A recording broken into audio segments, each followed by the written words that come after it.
So it was 6 years ago, was it? It Yeah. was the first it was not ATD. It was the first training magazine conference and expo I went to. It was in Atlanta, Georgia. And this, I think, was the last time before they went to Orlando. Uh-huh. And welcome to Lessons from Learning Leaders, by the way. I'm Duane Lester. Joining me today, Pete Blank.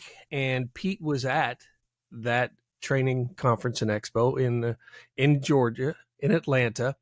And I remember his session. The only session I remember as much as yours, Pete, is the 3 days I spent with Bob Pike. Of course. Of course. Yeah. I mean, that's going to any time with Bob Pike was time well spent. Yep. Yeah, I No agree. doubt. But I remember going into your session. It was kind of a college classroom kind of situation. I sat a little bit higher up in the back, but the session that you taught, I use the lessons from to this day. I appreciate that, man. And I remember that session. It got a lot of good feedback. And then you and I stayed connected to that. And I remember bumping into you again when they started going to Orlando for the Training Magazine Network conference. And then we met walking just through the Colorado Springs. And you're like, I remember this. And we've stayed connected ever since. So absolutely, I do appreciate that. Well, I appreciate you. Let me give you the opportunity to introduce yourself to everybody who downloads and listens. Tell me about yourself, because I love your story. Yeah, sure. Pete Blank, born in Florida. My current job is I'm the training and organizational development manager for the personnel board of Jefferson County.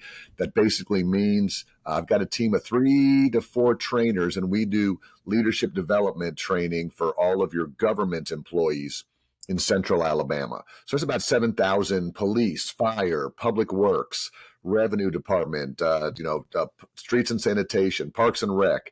And we've got a team of 4 people who help them grow, if you will, with all of your basic, anything you can imagine, from the quote unquote soft skill world to the hard skills of leadership and management and all of that. So that's what I do full time. I also travel the country. Like I was telling you earlier, about 10 times a year, I'll go speak at conferences and do something like that. And just love helping people learn and grow and develop and just get better. That's kind of both of our goals. If we can help people get better, man, it's a great way to make a living. Absolutely. Now, you said before, first of all, how many people in total do you think that your crew is in charge of developing? Well, when you talk about 7,000 local government employees, we're going to see on average probably a third of them every year, and they rotate through. Each of these cities, because there's about 18 cities under our agency. So it's really neat, because what we can do is bring together police and fire and government employees from different cities. They come to the same classrooms, but we're all sort of brainstorming and, well, this worked in my city. Will it work in my city? So it goes great there. And again, prior to that, which I can't believe I forgot to mention, but I did work at Disney for about 13 years. I had an internship there when I was in college and spent 13 years at Walt Disney World and working for the Walt Disney Company, doing everything from operations all the way into learning and development. Finished there at the Disney University, helping cast members become better at what they do every day. Outstanding. Now, that's really the central point, or the central theme of the training that I went through with you was talking about how everything at Disney is there for a purpose. Yeah. Even what I didn't even realize, and this is just an aside, I realized that Disney actually has what is kind of known in the industry as an invisible paint.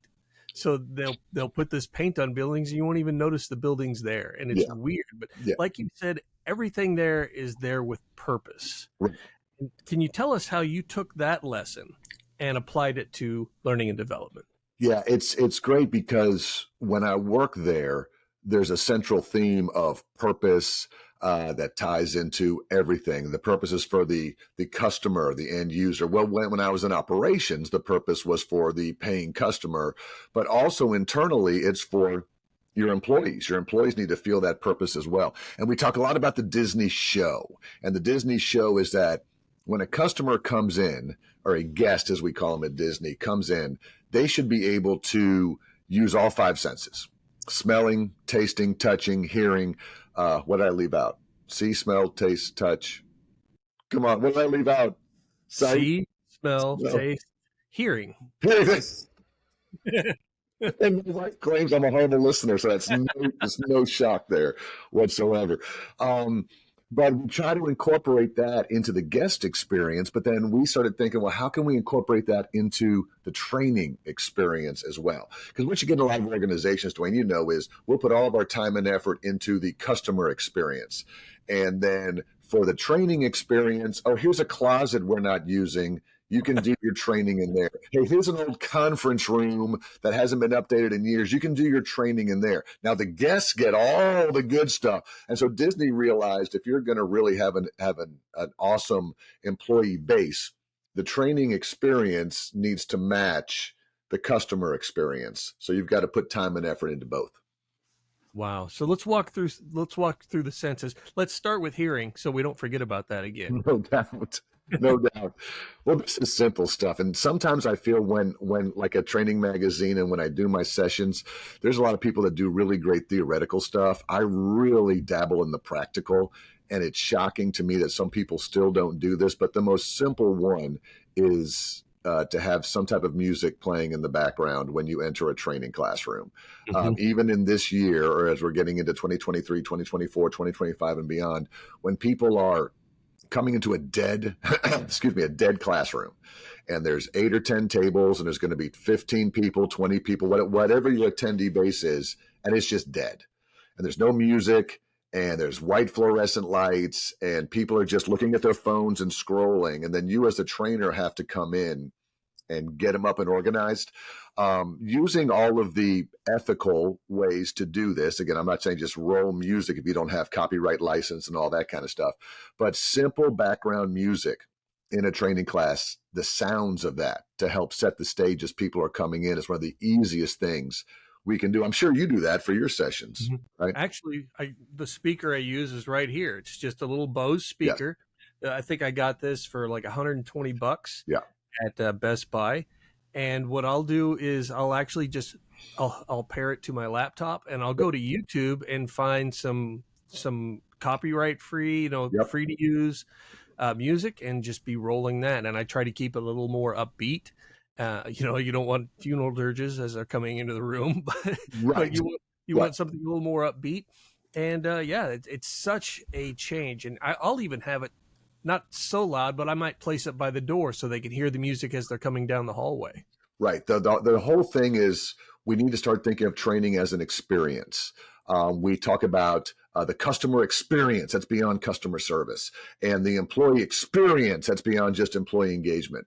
But what about the training experience? It shouldn't just be a training class, a training session.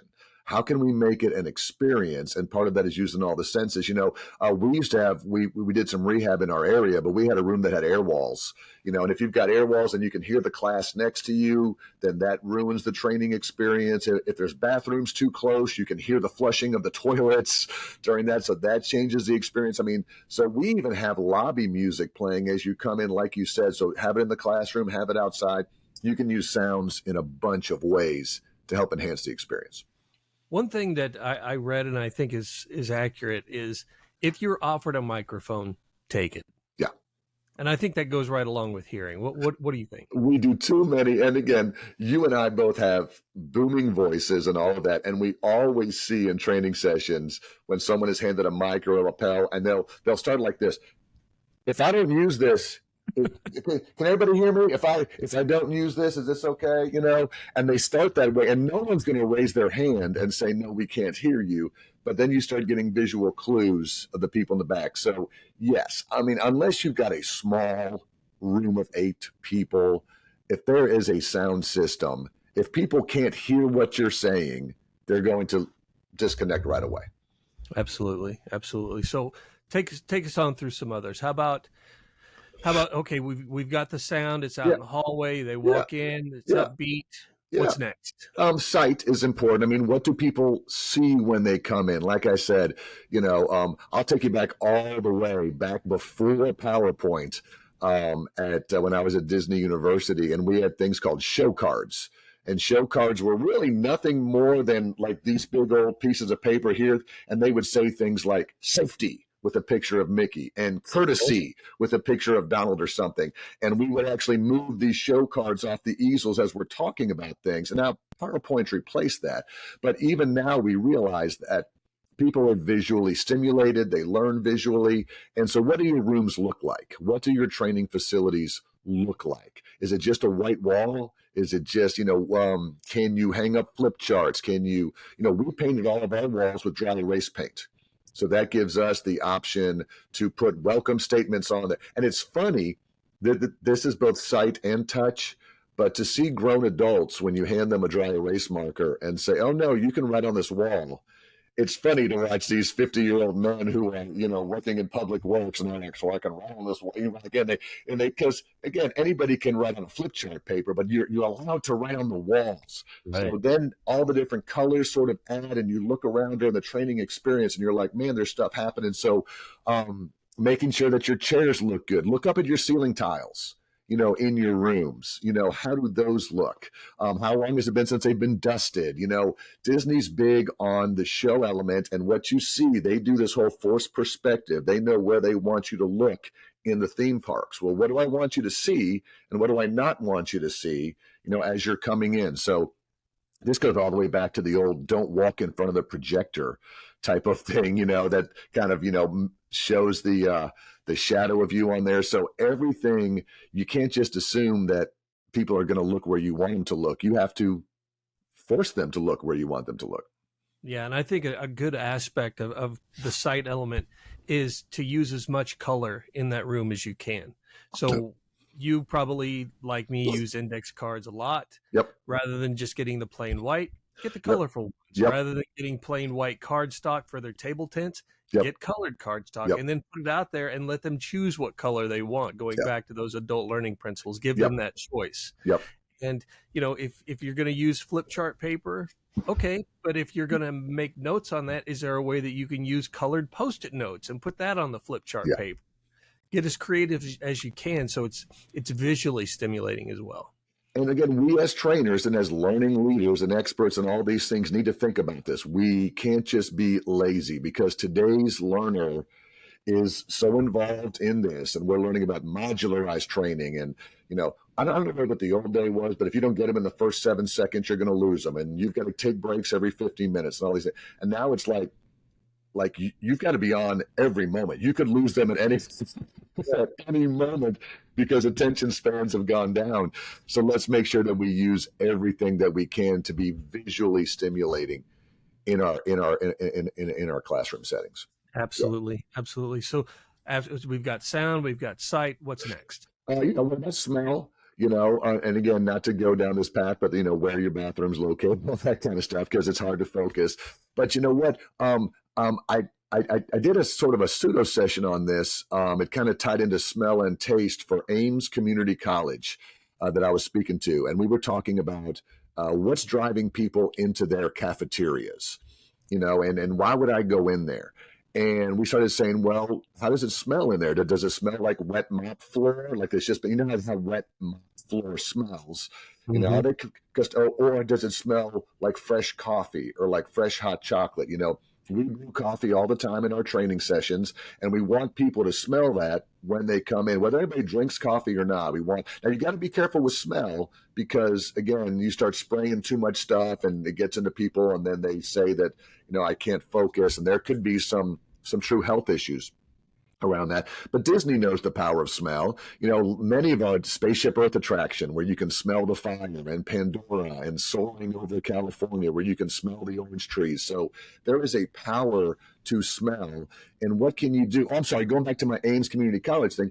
So we did this whole thing, combination of smell and taste, where they said, well, why don't we create our own specialized drink that smells good, and we'll call it after our mascot. And it was called Artie's Hot Chocolate, or Artie's, because Artie the Aardvark, Artie the Awesome, whatever. And so now people, their sales went up because everybody wanted to get it because they could taste it. And it just created a whole experiential thing of their cafeteria, rather than just, hey, come get this new punch we have. So the same thing holds true to us. You want people to want to come to your classes because you're hitting all the senses.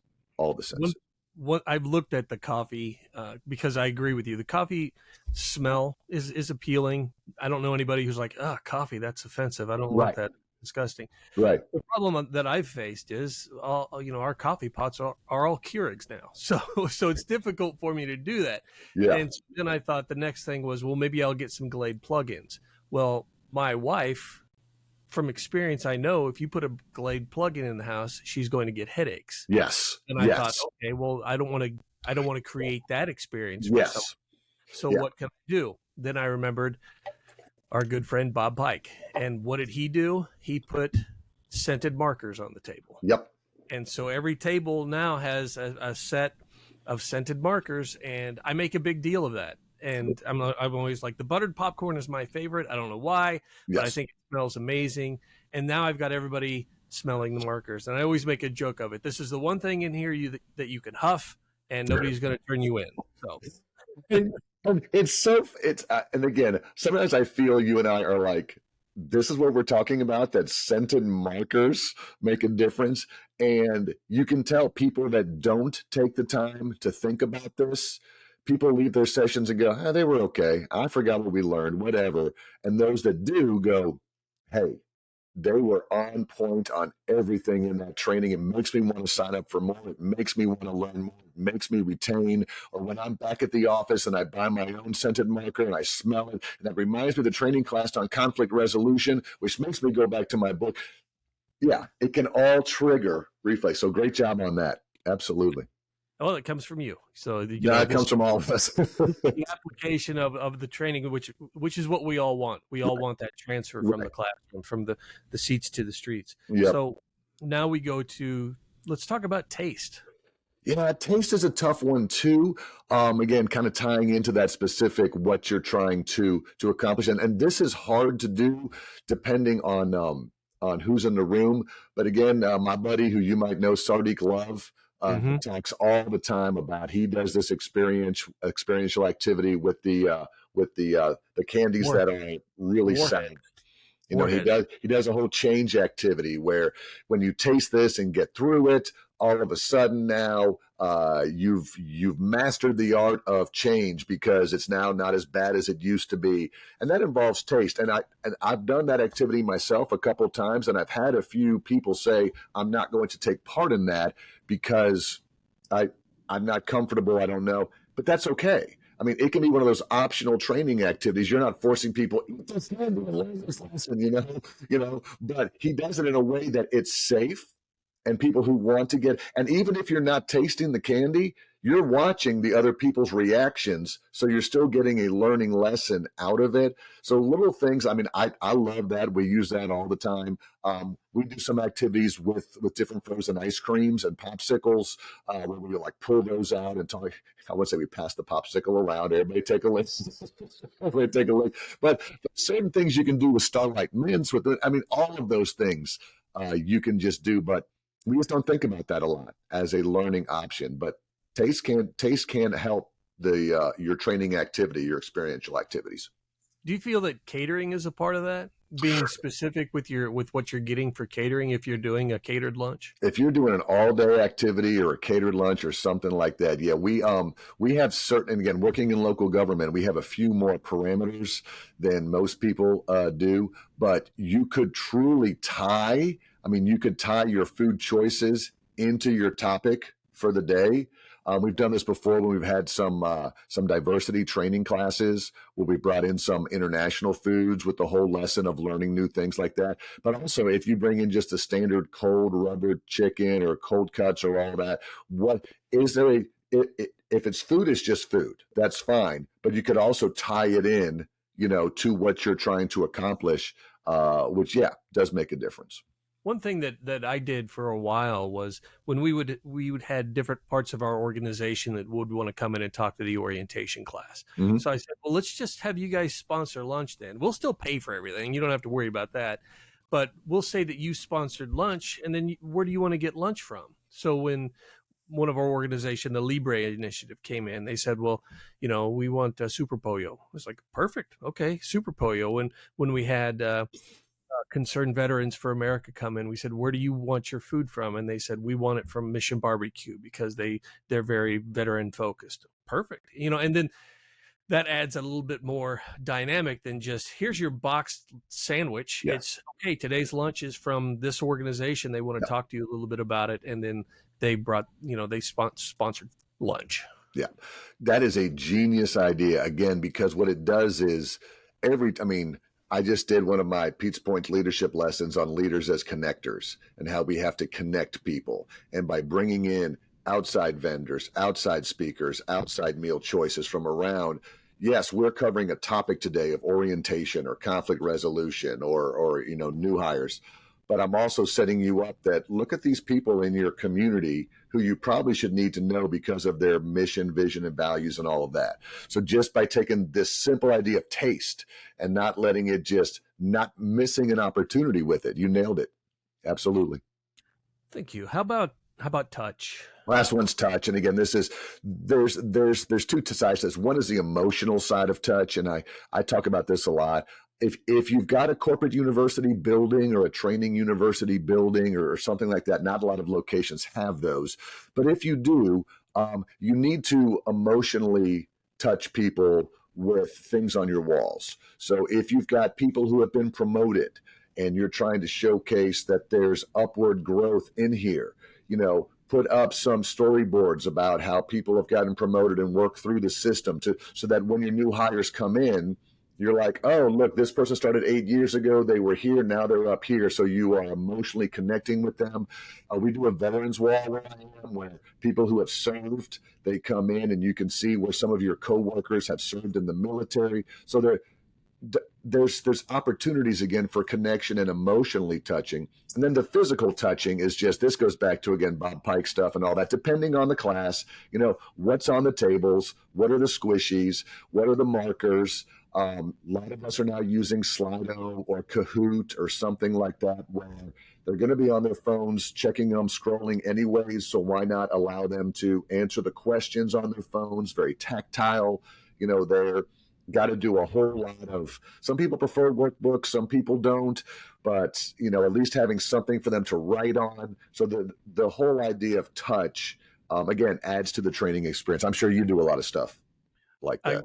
What I did, I actually went to Amazon and I found what they're called fidget boxes, and it's just a box of different fidget toys, and there are things.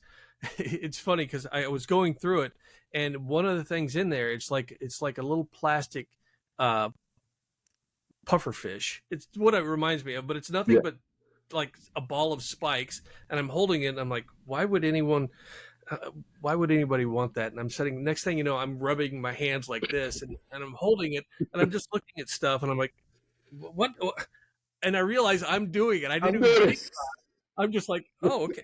I've got to put that down because it was just so relaxing. I didn't even think about it, but that box of it, someone would look at it and say toys. I'm like, these are fidget toys essentially for people who want to sit there and do something with their hands. Now, we had Dr. Regan Patrick on, talked about the fact that people, there's this learning myth that, oh, well, they're physical, they're tactile learners, and that's a myth. But people do fidget, so give them something to fidget with. And they're, like you said, they're squishy things, they're spiky things, they're just toys. That's what I've done. But I think one thing I've also, from this, the idea of touch, is what are they touching most throughout the day? And that's the hind end to the seat.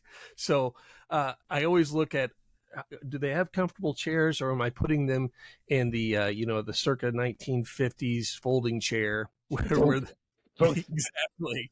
So there's that physical comfort too. They're going to be sitting. Is that comfortable? Yep. You've got to make sure you've got a lot of chairs. We went to all of our chairs without arms for that reason, for a lot of people who, again, because when you get squished into a chair where you're not comfortable. So a lot of we were very, very deliberate in picking that out. And again, the whole idea of touch also ties to getting up out and doing your you think about breakout sessions in Zoom or places like that. Also, don't just assume because you're in a small room you can't get out. Are there other rooms they can go sit in for a 15-minute discussion, or go down the hall and look at this? And this didn't work out for us, but at one time we had touchscreen televisions going down our hallways. And the whole idea was we're going to load these touchscreen TVs with activities. So during a in-person class, we'll say, okay, you 10 people go stand around TV A, TV B, TV C out in the hallway. So they get up and answer the 10 questions, get your score, and come back. We tried it once and it was a train wreck because they tried to touch and then it shut down. Maybe the technology's caught up. But anything you can do, again, again, touch is about making them comfortable, touching them emotionally, where they touching physically. And the pandemic hurt us a little bit on this, because a lot of people, we put the toys out and take them back, and put the toys out and take them back. And who touched this? And do I clean it every night? And I don't want this. So what type of disposable things do you have that they can take with them? Make them branded to your organization and say, no, that's for you to take with you. We're not going to wipe it down and use it again like we would back in the old days to save a couple bucks. So just some great ideas, some great best practices to really make your training stand out from the rest, because it's easy. I don't want to say people are phoning it in, but it's easy to get caught up in the day-to-day, and the next thing you're like, oh, I've got this training tomorrow, and you show up and I remember asking people in my last training, what did you expect? And they said a boring 9-to-5 training. And I said, what did you get? And they said a fun, laugh-filled experience. That's the difference. And they will remember what came out of there, because that if they are uncomfortable, their mind, like you said, their mind will go to their phone. Their mind will go to, did I leave the iron on today? Yes, exactly. Exactly. How would you wrap this all up, Pete? Well, I would wrap it up. I'm going to wrap it up with what you said. And, there's a lot of Walt Disney quotes that are misattributed to him. One is, if you can dream it, you can do it. Walt never said that. That was a slogan for the Horizons attraction at Epcot back in the 80s, but it got attributed. One of the quotes that he did say is, laughter is no enemy to learning. And when you just said they had a fun-filled experiential event where they laughed, we all don't have to be stand-up comedians. We all don't have to have knock-knock jokes. But laughter comes in many different ways. And if we can get our participants engaged with all 5 senses, laughing, enjoying themselves, they're going to take that message and they're going to hopefully apply it in their everyday lives. So I like that you said that they laughed and had a good time. That's a huge part to me of the learning experience. Agreed. Tell people where they can find you. My website, just peteblank.com. Follow me on LinkedIn. I mostly only do LinkedIn. I was watching you on a previous episode where you're like, I'm now streaming on TikTok and I'm streaming on X and this is streaming. I'm like, I'm on LinkedIn. That's it. I'm still throwing my LinkedIn. One day I'll branch out, Duane, but yeah, find me on LinkedIn, follow, connect me there, and just peteblank.com. You can also sign up for a weekly video, my Pete's Points that I shoot out. Just go to my website, sign up for that. It's a 2-minute leadership video that comes once a week, again, to help you hopefully be the best leader and training leader you can be. We should talk sometime just about that, because I love the Pete's Points, because I get them, and every week I get them, I'm like, I need to start doing that.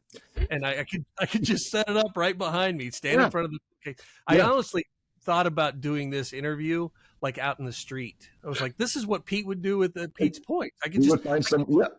I could do this interview walking down the street, just as an homage to Pete's Points. But then today it's raining, so don't want to do that.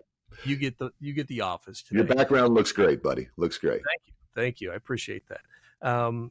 Look, it's been great chatting with you again. I will be there in Florida in February. I hope to see you there. I will be there. Cool. Let's get you and a few other people together for some dinner and talk about how we're going to just add value and make a difference in 2024. Great idea. Love it. Thanks, man. Thanks for having me. Appreciate it.